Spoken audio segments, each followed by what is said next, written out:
Hello and welcome to another session of Lockdown Learning with me, Paul Holland. This is again another video about German verbs and a particular tense. This is the imperfect tense, often called the simple past or the preterite. It's called the simple past because it literally just uses one word for the actual verb, whereas the past that you've probably done quite a lot of is the perfect tense. Now that I've got different videos on that, and that's the one which uses three parts, the forms of I have seen, ich habe gesehen, or we have eaten, wir haben gegessen. This tense is the imperfect tense, however, and it is also very, very useful. It has real purpose to it and something that you can use to put into your GCSE exams, and certainly that you'll need beyond GCSE. It is the tense that's often translated as was doing something. Somebody was doing something over a period of time. I was sitting there in the park when I met my friends. And that would be an example of a perfect tense. I met my friends because it happened at a particular moment, but I was sitting before they arrived. You were doing something over a period of time. That could be 20 minutes, it could be 2 hours, but that's basically the way that we use the imperfect tense. We were watching television when our pizzas arrived. And again, you can see from this timeline here that the way that this tense works is it covers a period of time. We were watching television. It could be, again, it makes absolutely no difference what length of time that is.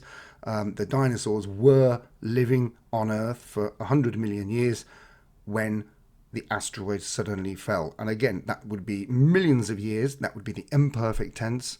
So over a long period of time, it's definitely over. It's definitely in the past. So it's a past tense, but it is one that describes an action that took place over a long period of time. So we also find the imperfect tense translated as used to do something. So that's a series of events or a series of actions that took place at regular intervals in the past. Again, they've not been happening for some time now. I used to play the clarinet, but I don't anymore. But every Saturday, that would be what I did. I used to sing in the choir. I used to go fishing with my grandfather. And I hope you can see from this diagram how that differs from the perfect tense, which is used for a particular action that happened at a particular moment or within a particular specific time frame rather than over a longer period. The imperfect is also used for description, to describe how something was or what somebody had. And for that reason, let's begin with these two forms of the imperfect tense. These are two verbs which are the most irregular verbs, so it might be worth starting with these to begin with. And you'll see that these two are used really quite commonly within the language. I was, or she was, or it was hot.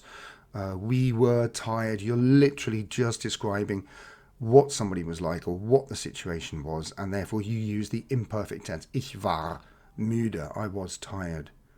Wir waren immer spät. We were always late. And hatte, here we are. Ich hatte einen Wellensittich. I used to have, or I had, a budgie. So those two verbs are really useful. They're really important to know and to recognize.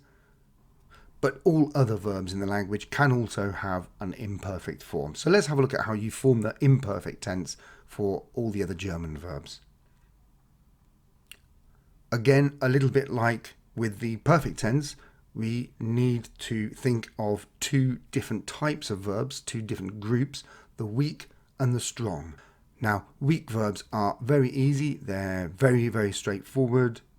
All you need to do is take the infinitive form. You take off that en at the end and you put the endings with a t. There's very much this t that's present all the way down. Ich spielte, du spieltest, spielte, wir spielten. You can see this probably where the English gets its ed from, which is often pronounced like a t. Isn't it, in English? That's probably where we get our form from. So I think you'll agree these weak forms are fairly straightforward. Here's a few examples. Ich spielte Klavier, als ich klein war.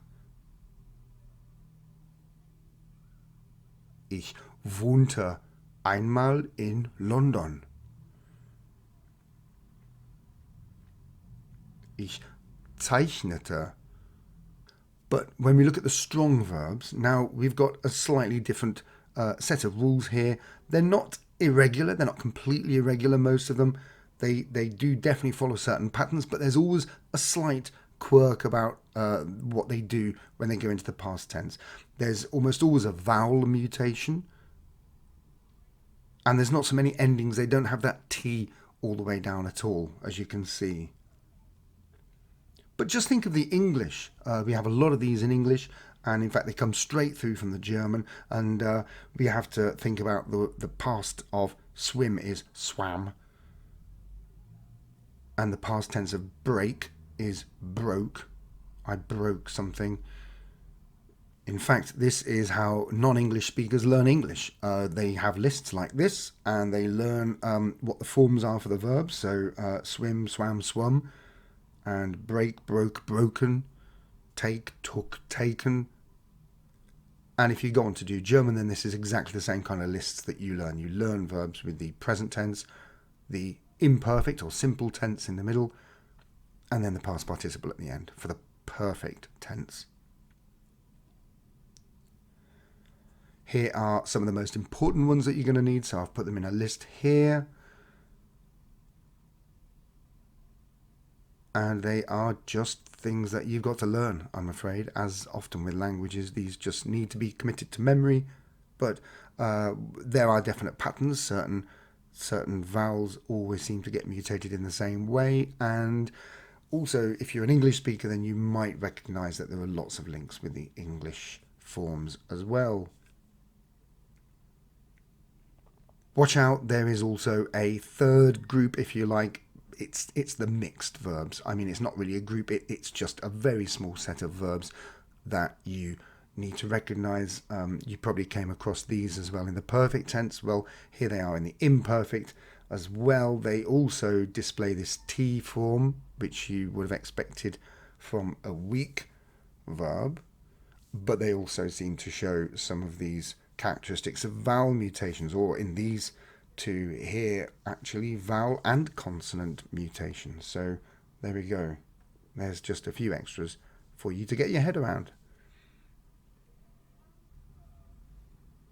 Verbs that are separable obviously also push their prefix away to the end, just like in the present tense as well. For example, I was watching television. Ich sah fern. Sie ging aus. She was going out. And that is it. That is the imperfect tense in German, and I hope that was of use to you. If it was, could you please subscribe and give me a like or leave a nice comment? That would be great. I hope that you got plenty out of that, and if you did, I'll look forward to having you watch some of my other videos that you'll find in my lockdown learning session. Thank you so much, and good luck with your German. Thank you. Bye-bye.